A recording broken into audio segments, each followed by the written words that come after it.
Good morning. Welcome to my office.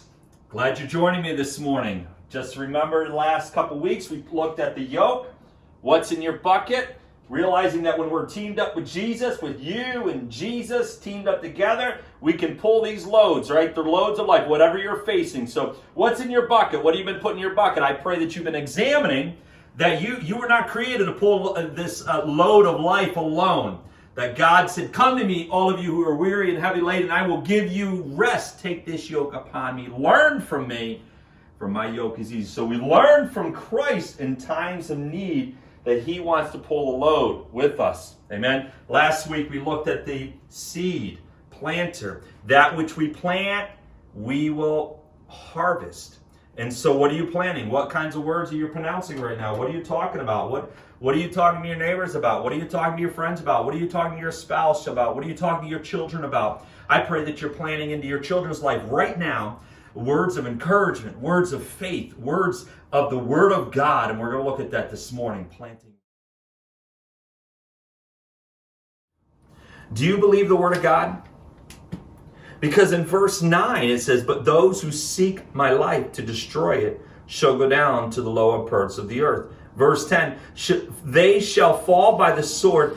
David believed the word of God. The Bible says the word of God is sharper than any two-edged sword. In Hebrews chapter 4, verse 12, for the word of God is living and powerful and sharper than any two-edged sword, piercing even to the division of the soul and spirit. What's he saying? Back up to verse 11. Let us therefore be diligent to enter that rest, lest anyone fall according to the same example of disobedience. We find rest in Jesus Christ. We find Jesus Christ in the Word of God. And so the Word of God, Jesus Christ, we find rest, we find assurance, and this assurance and this rest becomes sharper than the sword. Becomes sharper than the sword. In Psalm 63, David says, I remember you on my bed. I'm going to resolve to remember you. In this time of the desert, in this time of the wilderness, I'm going to resolve to hold true to the promises of who you are, God.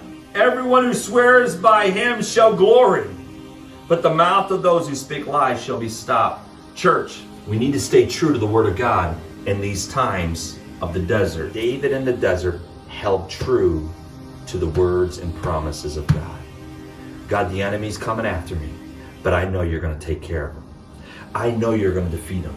God, I don't know how I'm going to conquer this battle, but I know you're going to take care of it. That becomes the sword. It's not a physical sword, it's a spiritual sword.